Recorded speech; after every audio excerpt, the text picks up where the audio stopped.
Good afternoon. Hope you're doing well. Running a little bit behind schedule of what we've been doing on a daily basis simply because we've been on a phone call with the governor and the mayors of the 10 largest cities, and also watching the governor's remarks about her plan for the rest of the school year for our students.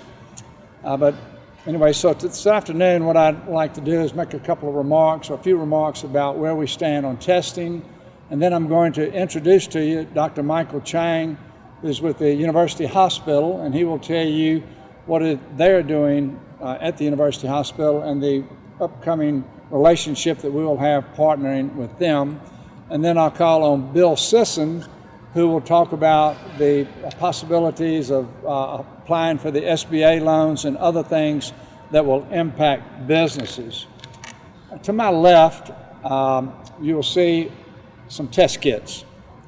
When you hear conversation about the rapid serum test kits, which is a blood test where you prick your finger and you put it in a small vial to determine whether you exhibit symptoms of the COVID-19 virus.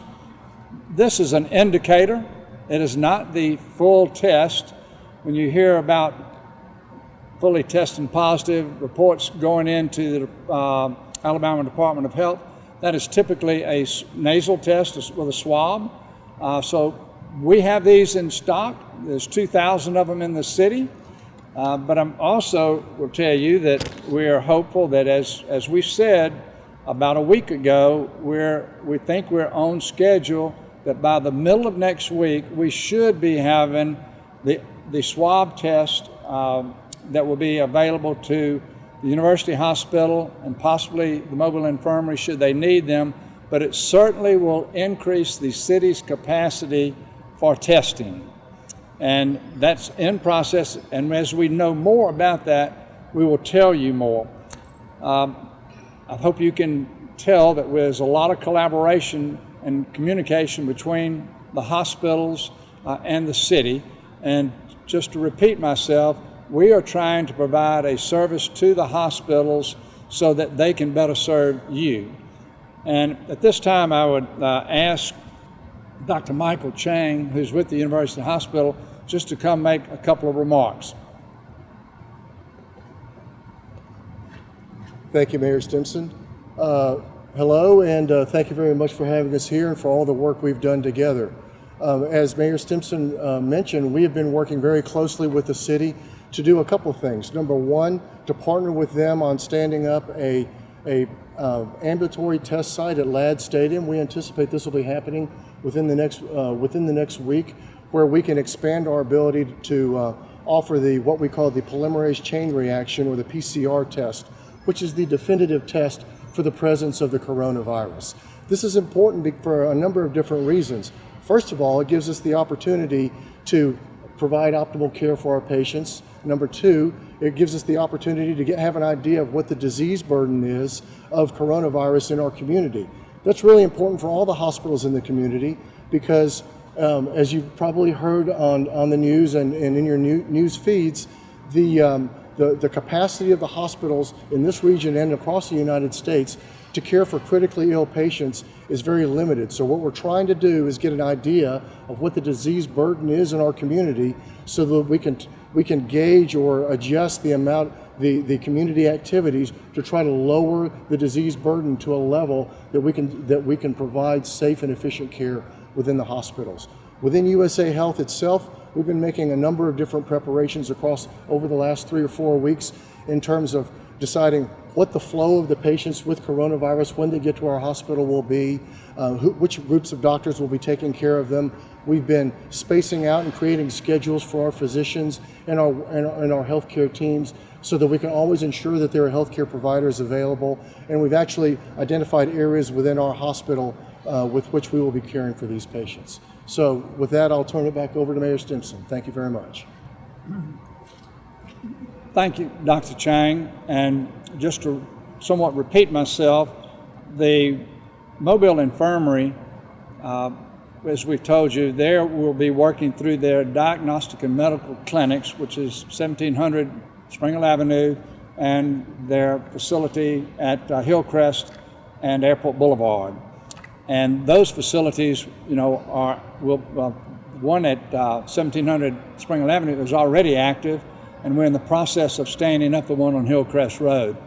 But by midweek, we are hopeful that the collaboration between both hospitals and the city, that we will be taking patients at both locations, but patients at both hospitals and all locations will have to be screened before going to those facilities. There'll be more information, more detailed information, not just me standing behind a podium telling you what it is, but we will write the details of how you would go about getting admitted to one of these locations, so that by tomorrow or Monday you will certainly have a better understanding of what that would be. So at this time I would call on Bill Sisson to come make some remarks about the SBA and other things of interest having to do with business. Thank you, Mayor. Appreciate that. I am Bill Sisson, President of the Mobile Area Chamber. Good afternoon, everyone. The Chamber, just like the city, is working very diligently to focus on communication with the business community to help them with the challenges associated with COVID-19. We have put a tremendous amount of current information on our website. We're pushing it out through social media. We have changed our programming to help businesses deal with the change in work environments, et cetera, technology, those sort of subjects, using webinars and of course conference calling. And so we're working very, very diligently to do that. We also want to make sure that businesses can access any relief funds that will be coming their way, and we are their advocates for that. The $2 trillion package that will be released hopefully very shortly really gets at some of the biggest challenges for business right now, having to do with employment, with direct grants associated with small business as well as industry in general. Certainly unemployment benefits will be beefed up, and the SBA and their loan process that is currently in place, and we want to make sure that businesses can connect to those loans and to those grants as quickly as possible. I have Danette Richards with me, who is our Director of Small Business. She's going to speak briefly about how we can help them to access the relief funds that will be available to them. So Danette, please, thank you. Yes, I just want to reiterate that the Chamber has a number of resources available to help businesses in a variety of ways, but what we're really working on right now is assisting companies that are in need of some funding to stay afloat. So you can get more information on our website, mobilechamber.com, but you can also email us directly at sbainfo@mobilechamber.com. We're always updating information as everything's very fluid right now. Things are happening very quickly. Changes are being made very quickly. So just stay up to date with the Chamber, with the Chamber's website, and we'll be able to help you in any way that you need. We also have a representative of the Mobile Infirmary Health Systems here, and my understanding is that Dr. O'Dowd, would you like to make a couple of comments? Okay, come right ahead.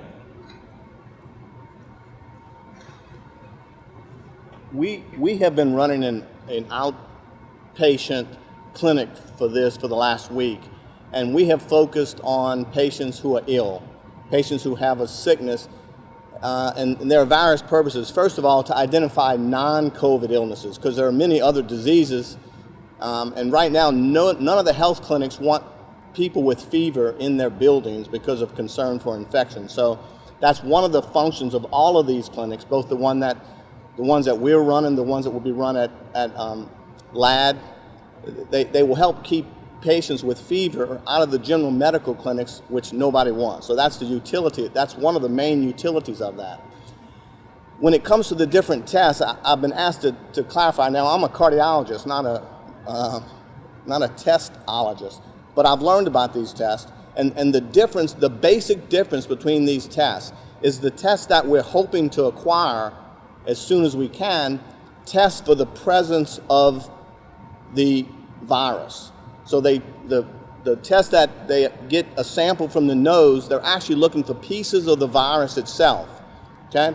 The test that we have access to tests for antibodies, which is the body's response to the virus. And the inherent problem with that is you can have the virus and the body has not yet mounted a response. So no matter how good that test is, it inherently cannot be as good as looking for the virus itself. That's the test we need, and that's the test we're hoping that we can get.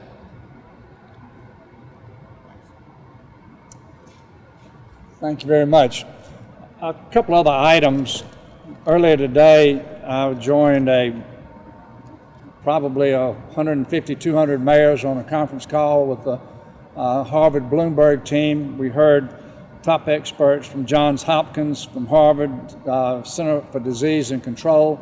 So a lot of information, and then also the sharing of information of what other cities are doing in response to the virus. And so I share that with you to say that listening to the mayors, real time, we feel like that we're in touch with things that we should consider doing depending on our circumstances.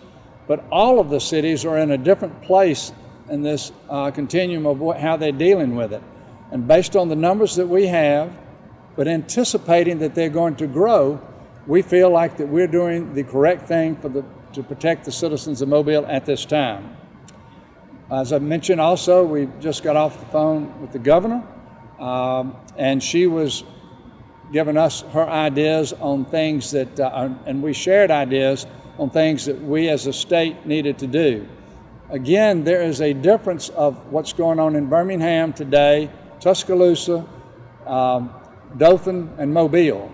And so as plans are developed, there should be not necessarily that we're all treated exactly the same thing, but we should have the flexibility to do some things in Mobile that maybe they don't want to do in Birmingham and vice versa.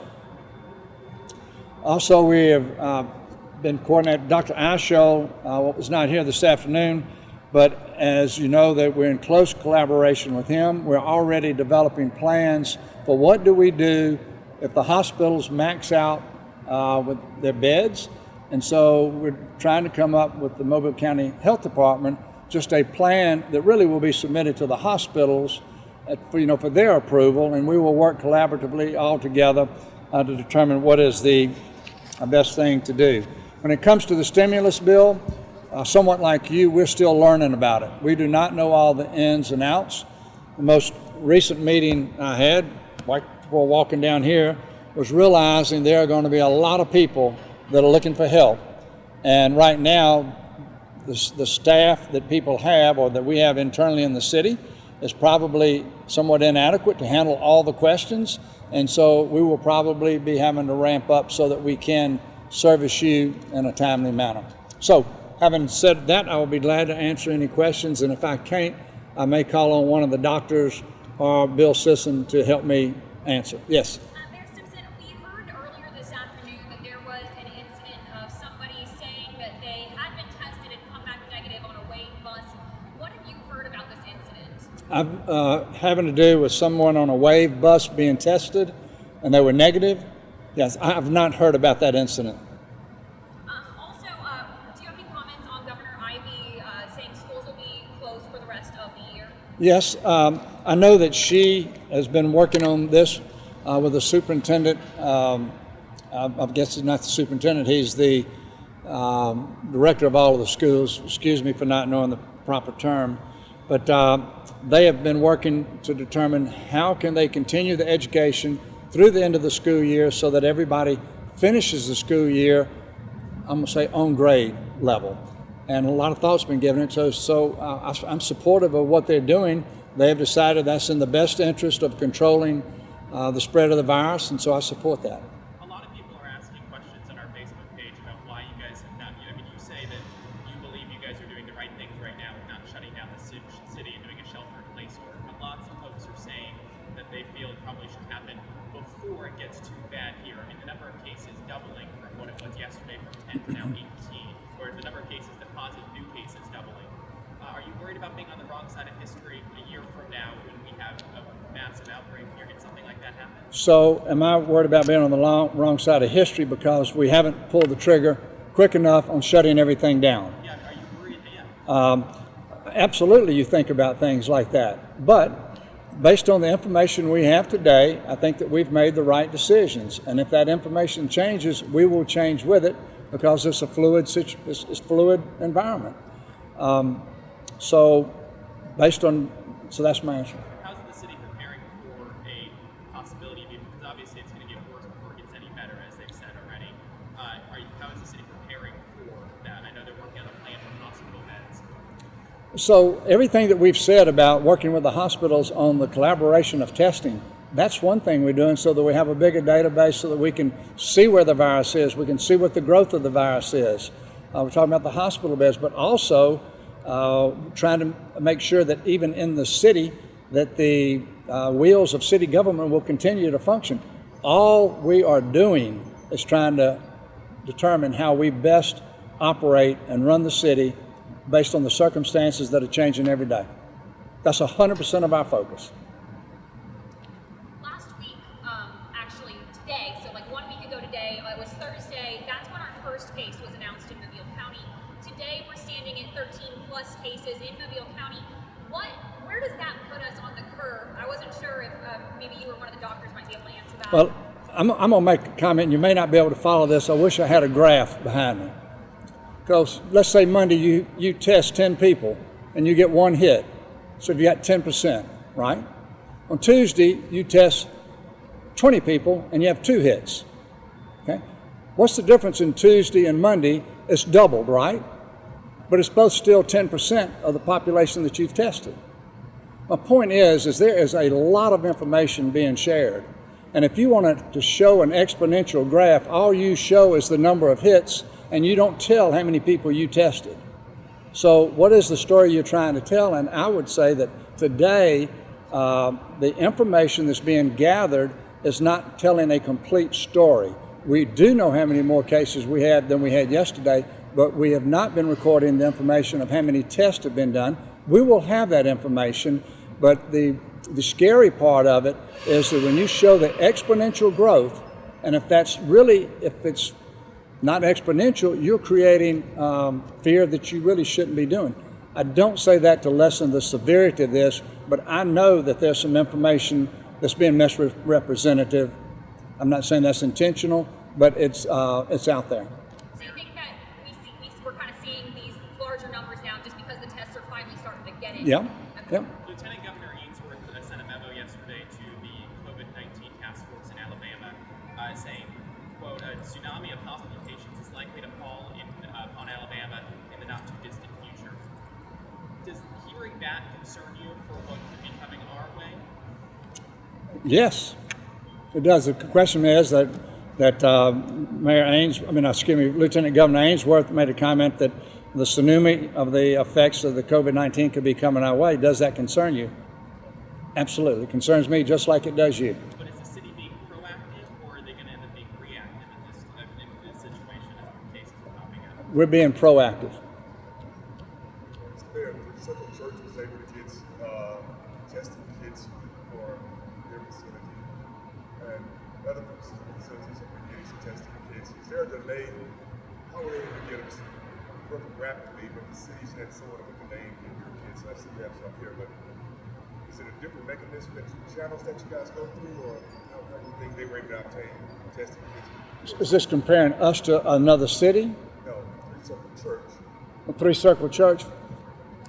I'm not sure I don't know enough about what they're doing to be able to say that, to answer that question. Okay. I've got a few questions for the doctor from University Hospital as well. Perfect. Dr. Chang, come on. We've heard from a few people that employees in the hospital are being told to use scarves and socks and to reuse masks. Can you confirm if that is accurate or not? I don't know exactly what you're referring to. I can tell you, though, that the conservation of personal protective equipment is a nationwide problem. And part of that gets to when the other physician was just describing the criteria for being able to get a test, part of the reason for limiting the population in whom we're testing to those with a fever, those with a cough, or those with a history of travel to an endangered area or an area where there's a high incidence of disease is getting to exactly what you're talking about. We're trying to save personal protective equipment, because every time you perform a test, you burn or use personal protective equipment that could be very well used, and is very important in the care of those patients once they come to the hospital. So there are efforts going on, not just in our healthcare system, but across the country in healthcare systems and in industry, to find ways to, number one, conserve personal protective equipment or PPE, and number two, to create or manufacture PPE that will protect both the patients and the healthcare workers while we're working through this crisis. So does that mean that employees are being told to reuse personal protective equipment? Not to my knowledge. Okay. Also, is the hospital only using one entrance right now, or do they have multiple entrances for patients versus staff to go into to kind of keep people who could potentially be sick separate? If you can repeat the question. Yes, so the question is, are the hospitals using multiple entrances and exits, or are they just using one? We have limited, depending on the hospital, we have limited the number of entrances so that we can screen both visitors, patients, and employees as they come in and out of work. There are employee entrances where all the employees are being screened, and there are other entrances for both the patients and the visitors. Doctor, I know you may not be able to specifically say the number of positive cases at the university hospital, but do you have a rough estimate of the number of people coming in with symptoms that could be consistent with that are being tested for it? So I can tell you about our hospital systems. Each of our hospitals have about somewhere between 75 and 100 tests pending on patients that are in the hospital or that have been in the hospital. And we have we've performed around 400 tests since we started doing this a little over a week and a half, 2 weeks ago, and about half of those results are back. Depending on when the test was done, there's sometimes up to a 4 or 5 day turnaround on some of the tests. Seeing an increase every day with more tests being conducted, which would be consistent with community spread happening in our area? So the question is, are you seeing an increase every day related to the number of tests that are being conducted? The numbers have been so small that the short answer to your question is yes, but the number of tests number of results that have come back are so small that it's really difficult to make a correlation. Mayor Stimpson's answer was a fantastic answer to your question.